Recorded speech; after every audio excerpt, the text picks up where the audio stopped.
Let me first start by a very important statistic that Dr. Tum gave us.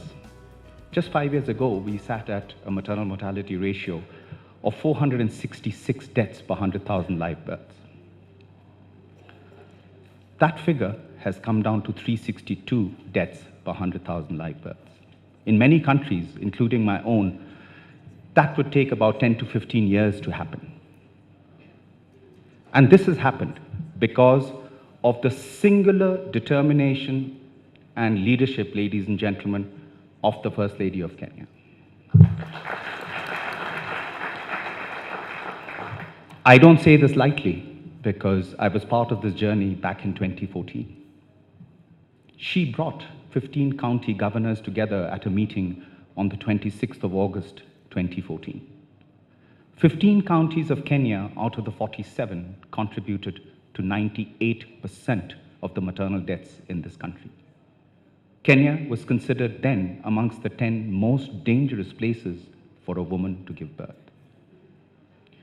What the First Lady of Kenya, ladies and gentlemen, did was she essentially brought the issue of adolescent health, of maternal health, of the plight of the girl child from the periphery of our consciousness to the center of public policy.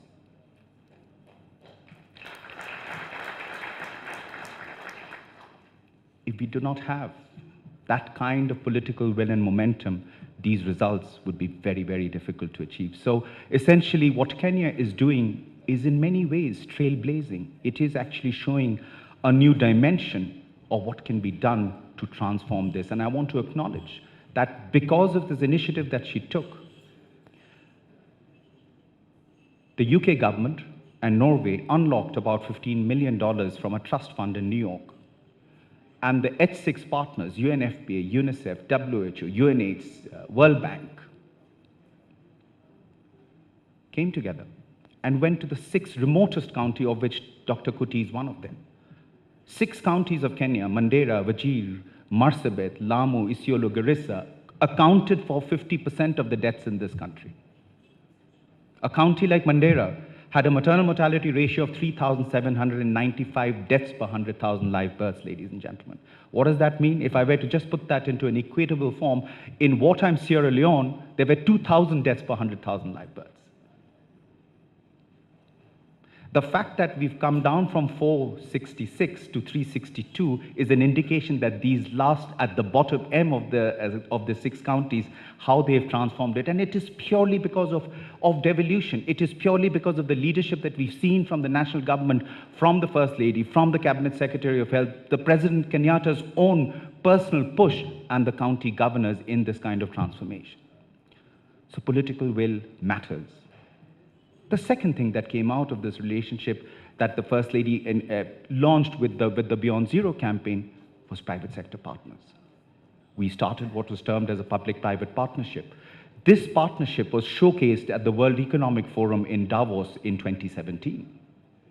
And that was when, under the former Cabinet Secretary, Dr. Cleopa Mailu, a decision was taken. We must go for UHC. If we can achieve these sorts of results in 6 of the hardest to reach counties which have known fragility, which have known instability, which have known issues of insecurity. With the First Lady going there and launching her Beyond Zero campaign in a county like Mandera, which has seen the scourge of cross-border terror attacks. The dramatic nature of change has happened there.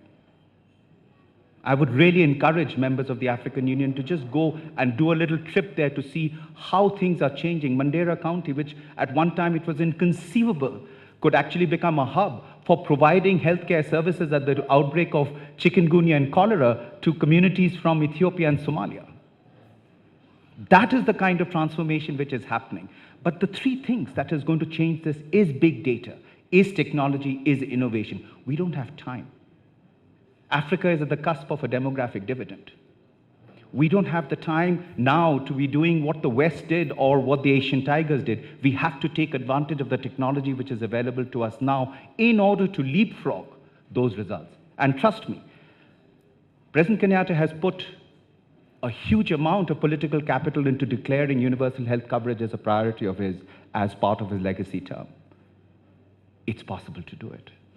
If we were to look at the issues of preventative health, it's absolutely possible to do it, and perhaps Kenya can set a blueprint for the rest of Africa to achieve universal health coverage in a truncated and telescoped time frame. And why do I say this? By 2050, ladies and gentlemen, Africa's population will be 2.3 billion, of which we'll have 830 million young people. Now, if Africa has to reap a demographic dividend, these people must have work. There are 10 to 12 million young people looking for work every year in Africa. We are barely creating 1 million to 2 million jobs. But if we want to change that paradigm of young people going to the Northern Africa and getting to Lampedusa and wanting to get to Europe, the only way we will change that paradigm is when we start a Marshall Plan of employment in Africa.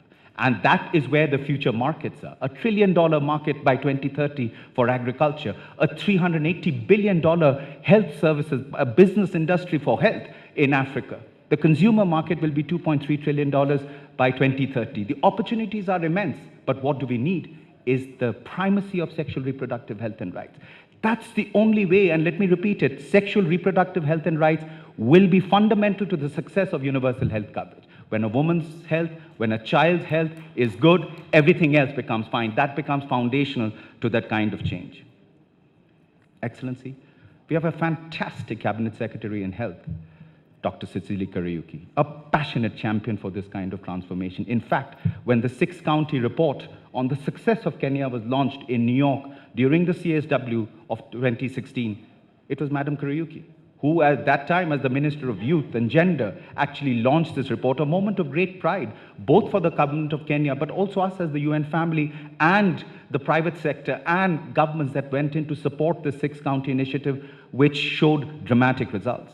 We also have a man in Dr. Kuti, who I'm sure will show to you that with the 4 counties that we are looking at in terms of the experimentation of universal health coverage, we will be able to jump those results too. Today, Madam First Lady, we are seeing dramatic changes in this region. In Ethiopia, 50% of the cabinet is women.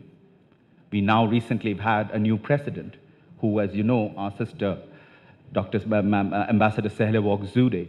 In Rwanda, we are seeing over 61% of women taking up positions in parliament. The time is now, where both at the African Union level, but again at Kenya, can show the way of gender equality and women's empowerment, because that will be crucial to reaping the demographic dividend.